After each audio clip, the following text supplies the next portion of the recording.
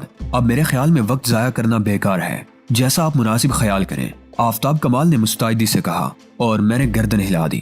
اس بات کا اعتراف میں نے دل میں کیا تھا کہ آفتاب کمال کے آ جانے سے میری ہمت میں 1000 گنا اضافہ ہو گیا تھا۔